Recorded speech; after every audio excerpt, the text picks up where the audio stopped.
yang kalian ikuti kali ini. Bagi peserta yang salah kamar webinar, harap untuk segera meninggalkan Zoom Meeting ID ini dengan mengklik tombol End dan kemudian klik Leave Meeting. Webinar ini akan berlangsung selama kurang lebih 20 menit untuk satu sesinya maksimal 100 peserta. Sudah jelas ya? Silakan yang belum dinyalakan, boleh dinyalakan terlebih dahulu untuk kamera depannya. Sebelumnya perkenalkan, saya dengan Miss Suci, Senior Trainer dari RCK. Saya ucapkan selamat datang kembali kepada seluruh rekan RCK. Untuk webinar kali ini, saya akan memberikan beberapa penjelasan dan mungkin sedikit gambaran dari keseluruhan teknik pelatihan yang RCK sudah sediakan untuk rekan RCK semua. Dan kemudian nanti akan kita coba sambungkan nih dengan kehidupan kita sehari-hari. Nanti juga saya akan men-share screen ya untuk rekan RCK semua supaya lebih jelas dan juga lebih mudah untuk dipahami. Oke, baik sebentar ya, saya share dulu screen-nya.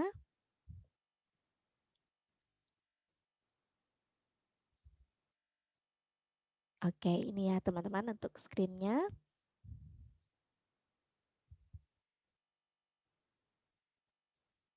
Oke, untuk yang pertama ini kita akan membahas mengenai teknik mendapatkan pelanggan dalam bidang jasa.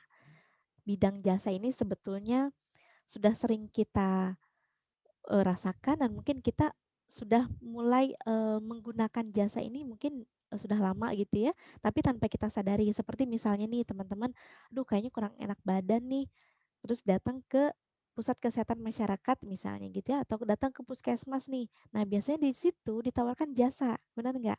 Dilayani gitu ya, keluhannya apa, kemudian sakit apa gitu ya, keluhannya seperti apa, kemudian nanti dilayani diberikan obat, kemudian nanti setelah pemberian obat nanti dikasih misalnya eh, pelayanannya seperti misalnya nanti harus istirahat, kemudian harus makan makanan yang bergizi dan sebagainya, gitu ya. Tanpa kita sadari sebetulnya jasa ini sudah sering kita gunakan dalam kehidupan kita sehari-hari. Nah, jasa itu sendiri apa sih? Gitu ya. Nah, jasa ini merupakan setiap tindakan kerja yang ditawarkan oleh salah satu pihak ke pihak lain yang secara prinsip tidak menyebabkan perpindahan sesuatu kepemilikan apapun dan memiliki beberapa elemen. Seperti tadi misalnya kita merasa sakit nih, terus kita datang ke puskesmas. Misalnya kita dicek kan sama si dokter ya gitu. Dicek nih apakah misalnya alat-alat pemeriksaan untuk pemeriksaan kesehatan kita seperti stetoskopnya atau termometernya apakah menjadi hak milik kita? Tidak ya. Jadi kita hanya menggunakan jasanya saja. Jasa si dokter atau si perawat tersebut dalam melayani kita gitu. Tapi tidak terjadi ke perpindahan kepemilikan gitu. Jadi hanya kita menggunakan jasanya saja. Selanjutnya, konsep jasa ini terdiri ada tiga definisi utama, yaitu yang pertama adalah industri. Dalam konteks industri, istilah jasa digunakan untuk menggambarkan berbagai subsektor dalam perdagangan retail, seperti personal service, kemudian kesehatan, pendidikan, dan juga layanan publik, transportasi, finansial, gitu ya. Kemudian untuk penawaran, dalam lingkup penawaran, jasa dipandang sebagai produk intangible yang outputnya lebih berupa aktivitas ketimbang objek fisik. Dan yang terakhir adalah proses. Sebagai proses, jasa mencerminkan penyampaian jasa inti, interaksi personal, kemudian kinerja atau performances dalam arti yang luas, serta pengalaman dalam hal layanan. Selanjutnya, manajemen jasa ini merupakan pendekatan keseluruhan dari penjual dalam mewujudkan tercapainya kualitas pelayanan atau jasa sebagaimana yang diinginkan oleh pelanggan dan merupakan faktor pendorong utama dalam operasi bisnis. Penting banget nih kalau misalnya kita ingin bergerak dalam bidang jasa, manajemennya harus betul-betul diperhatikan, gitu ya. Nah, ada beberapa faktor yang perlu, oke, sebentar. Ya, ada beberapa faktor yang perlu diperhatikan dalam konsep manajemen jasa pelayanan. Yang pertama tentu kita harus merumuskan dulu nih, strategi pelayanan yang akan diberikan seperti apa. Misalnya, seluruh bagian yang berhubungan langsung dengan bagian pelayanan ini nanti akan di-training dan diberikan standar operasionalnya seperti apa dalam melayani pelanggan, gitu ya. Apakah harus dengan ramah tamah, sopan santun, atau misalnya harus jutek atau seperti apa gitu ya. Nah, ini strategi pelayanan ini harus betul-betul dirumuskan. Karena tujuannya nanti akan supaya bisa dikomunikasikan dengan baik kepada si pelanggan gitu ya, berkaitan dengan yang nomor Faktor yang kedua yaitu mengkomunikasikan kualitas kepada pelanggan. Kemudian menetapkan suatu standar kualitas secara jelas. Jadi SOP-nya apa nih? Standarnya sampai mana gitu ya. Ada misalnya range-nya antara 1 sampai 5. Kira-kira dalam pelayanan kita harus mencapai poin keberapa gitu. Kemudian menerapkan sistem pelayanan yang efektif. Nah, ini juga penting ya, harus efektif. Jangan misalnya ada pelanggan nih, pelanggannya misalnya pelanggan di bank gitu ya, dia misalnya mengalami kesulitan dalam penarikan uang di mesin ATM. Kemudian mesin ATM-nya misalnya, kartu ATM-nya misalnya tertelan gitu ya. Nah, kartu ATM-nya tertelan, kemudian dia kan panik tuh pasti ya kan.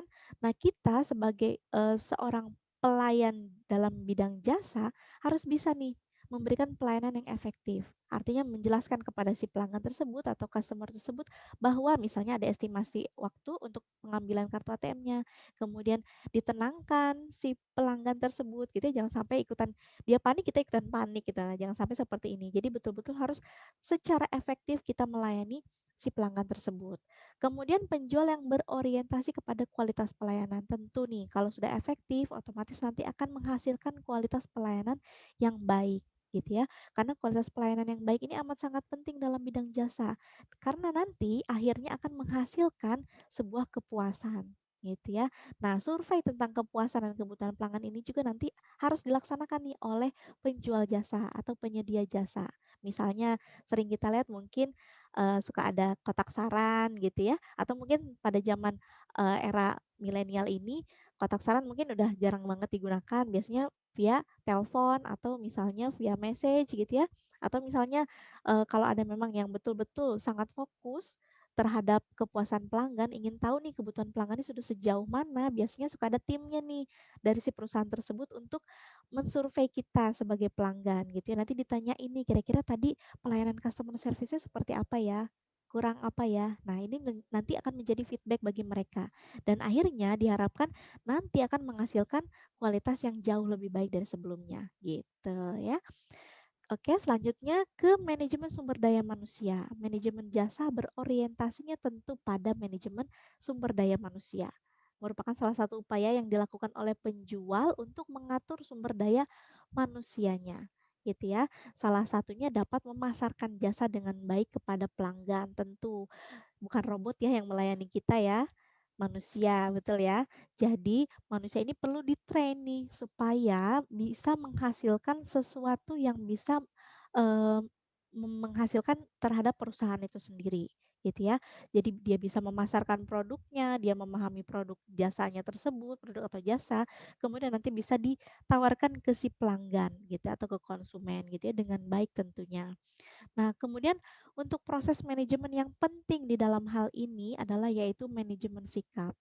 Manajemen sikap ini amat sangat penting dimiliki oleh setiap penjual jasa gitu ya. Karena ini nanti akan meliputi sikap dan juga motivasi penjual dan juga karyawan dalam pelaksanaan kegiatan perusahaan itu sendiri. Misalnya nih, kita sikapnya jutek gitu ya, terus kita nggak sabaran, apakah bisa nih melayani orang lain dengan baik? Apalagi misalnya posisinya seperti tadi kasusnya, misalnya ada nasabah suatu bank, kemudian dia panik nih kartu ATM-nya tertelan, kemudian saldonya terdebet misalnya gitu ya. Terus dia datang ke bank, dia berharapnya mendapat apa ya, suatu ketenangan gitu ya. Ditenangkan nih nanti sama si customer service-nya gitu ya. Oh, jangan khawatir Bu, Pak, misalnya. Kalau kita misalnya mempunyai sikap dan motivasi yang baik ingin membantu si nasabah tersebut, kita akan melayani misalnya seperti ini contohnya. Bapak Ibu, jangan khawatir, nanti kita akan bantukan cek untuk transaksi yang terakhir, kemudian ibu bapak juga jangan khawatir, uangnya tidak kemana-mana. Misalnya uangnya aman ada di rekening ibu, nanti akan dikoreksi secara otomatis nih oleh sistem kami. Misalnya seperti itu. Jadi membuat si pelanggan tersebut tidak merasa khawatir gitu ya. Jadi merasa, oh iya oke, uang saya berarti aman nih, nggak kenapa-napa nih, misalnya gitu ya. Kemudian untuk kartu ATM yang tertelannya, ini nanti akan kita bantu untuk ganti dengan kartu yang baru, misalnya gitu ya. Karena kalau sudah tertelan biasanya sudah otomatis dihancurkan nih oleh pihak, vendor tersebut yang mengelola, mesin ATM-nya misalnya gitu ya. Nah, jadi hal-hal yang seperti ini yang harus kita bisa bangun sebagai penjual jasa. Itu jangan sampai misalnya orang lagi panik kartu ATM tertelan terus kita, "Ya Bapak gimana sih tadinya kok bisa ketelan ATM-nya?" Nah, kalau misalnya kita jawabannya seperti itu, ya sudah ya, otomatis mereka akan pergi meninggalkan bank tersebut dan nggak akan lagi mau menyimpan dananya di bank tersebut gitu ya. Atau misalnya nih datang, kita lagi sakit gigi misalnya datang ke puskesmas, terus dilayaninya dengan jutek. Nambah sebel nggak sih? Nambah bete ya, greget gitu kan. Ya ampun, kita lagi sakit gigi kok dilayaninya seperti ini, makin pusing kepala ya kan. Nah, jangan sampai ini terjadi gitu ya.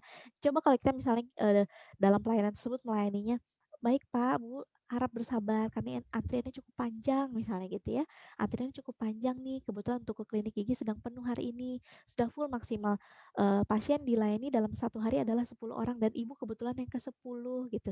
Semoga Ibu bisa bersabar ya Bu," misalnya gitu. Kan enak ya kalau kayak gitu dibandingkan kita yang ditawarkan dengan sesuatu hal yang tiba-tiba misalnya, "Ibu sabar dong Bu, Ibu kan datangnya terakhir.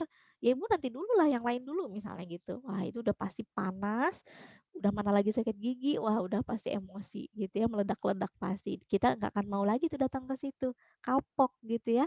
Udah cukup deh sekali datang ke situ pelayanannya nggak bagus. Nah, pasti itu nanti yang akan keluar dari mulut si pelanggan gitu ya. Kemudian selanjutnya ada manajemen komunikasi. Ini juga sangat penting nih, bagaimana cara kita mengkomunikasikan apapun hal yang perlu kita beritahu kepada si pelanggan tersebut gitu ya. Manajemen komunikasi ini merupakan proses manajemen dalam menyampaikan setiap informasi yang bertujuan untuk memberikan arahan kerja dan proses penggunaan berbagai sumber daya komunikasi secara terpadu melalui proses perencanaan, kemudian terorganisir gitu ya dalam pelaksanaannya maupun nanti dalam pengontrolan unsur-unsur komunikasinya. Oke, selanjutnya dalam pelayanan jasa tentu yang paling penting adalah melaksanakan service excellence atau pelayanan yang prima. Ini salah satu usaha yang dilakukan oleh penjual jasa dalam rangka melayani pelanggan dengan sebaik-baiknya sehingga akhirnya nanti akan memberikan kepuasan kepada pelanggan gitu ya dalam rangka memenuhi kepuasan pelanggan ini apa sih sebetulnya kepuasan pelanggan ini kan memenuhi gitu ya memenuhi keinginan dan juga kebutuhan pelanggan secara maksimal gitu sehingga nanti akhirnya si pelanggan merasa puas wah enak banget nih di sini dilayaninya dengan penuh misalnya gesit si customer service-nya pinter, cekatan gitu ya.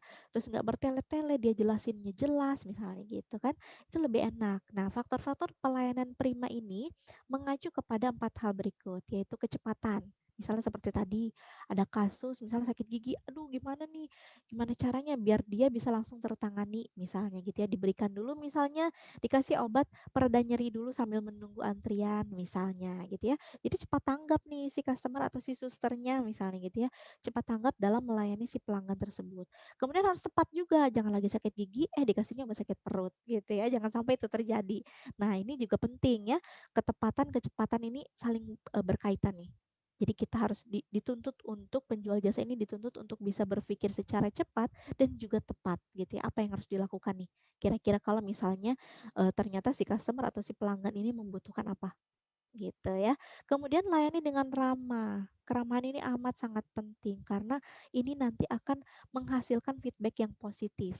Kalau kita melayani dengan ramah gitu ya, kemudian kita menghargai betul-betul dan menghormati betul-betul si pelanggan ini gitu ya, kemudian berusaha memenuhi kebutuhan pelanggan tersebut dan juga keinginannya seperti apa gitu ya, tanpa mengedepankan ego kita. Misal, aduh kita lagi capek banget, udah sore misalnya, ternyata masih ada pelanggan nih. Nah, mau bagaimanapun karena kita bergerak di bidang jasa, kita harus memberikan pelayanan yang prima gitu, semaksimal mungkin supaya tidak mengecewakan gitu ya dan membuat si pelanggan juga harus merasa nyaman gitu ya dengan kita sebagai customer service atau kita sebagai penjual jasanya. Ini penting banget ya, kecepatan, ketepatan, keramahan dan juga kenyamanan gitu.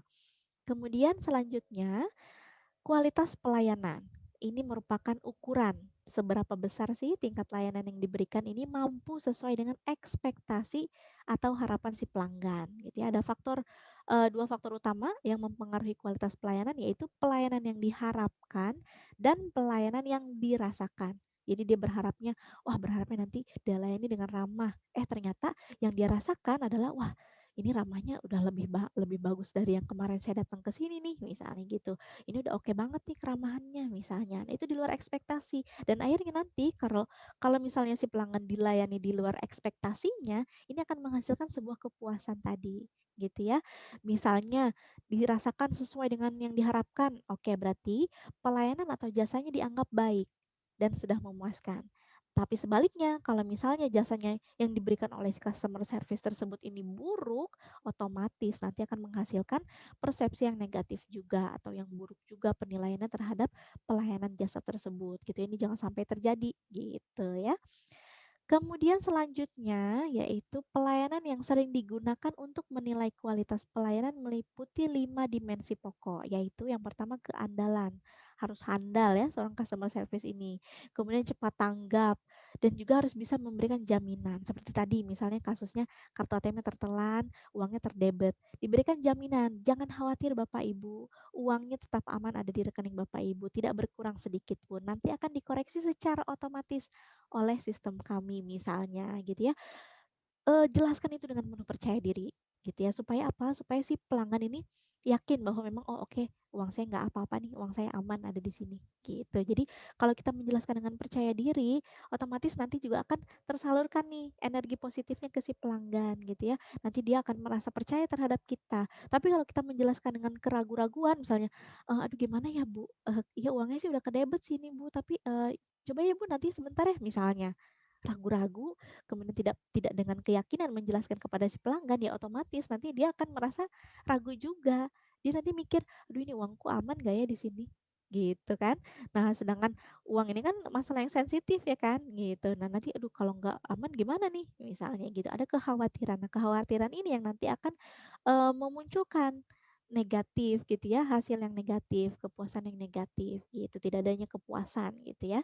Kemudian selanjutnya ada empati. Penjual harus memberikan perhatian secara individual kepada pelanggan dan mengerti kebutuhan pelanggan. Jadi harus kita betul-betul, oke, si bapak ini atau ibu ini misalnya sedang panik nih. Oke, kita berusaha nih mendalami kepanikannya sampai mana dan buat dia nyaman, buat dia merasa tenang dulu nih gitu ya sebelum kita memberikan solusi-solusi atas segala permasalahan yang dihadapinya gitu ya. Kemudian kasat mata yaitu penampilan fasilitas fisik seperti peralatan, personel, dan alat-alat komunikasi yang lainnya.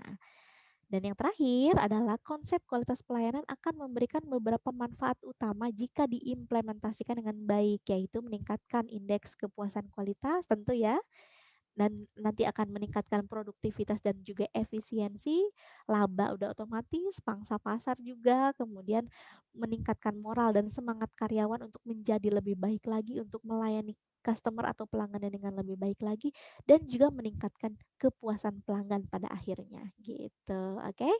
Demikian untuk pemaparan, di unit 1 kali ini, untuk webinar kali ini. Terima kasih untuk teman-teman yang sudah bergabung dalam webinar kita kali ini. Mudah-mudahan ilmunya bisa diterapkan di kehidupan kita sehari-hari. Dan untuk teman-teman yang sedang bergerak di bidang jasa, ini bisa menjadi, apa ya, acuan gitu ya, bagaimana cara kita untuk bisa melayani pelanggan tersebut dengan baik, gitu. Jangan lupa ini juga masih, dalam masa pandemi ya, jaga kesehatan selalu, jangan lupa 3M, memakai masker jika keluar rumah, kemudian, menjaga jarak dan juga mencuci tangan dengan sabun di air yang mengalir. Oke, terima kasih banyak atas waktunya. Sampai jumpa di lain kesempatan. Salam progres.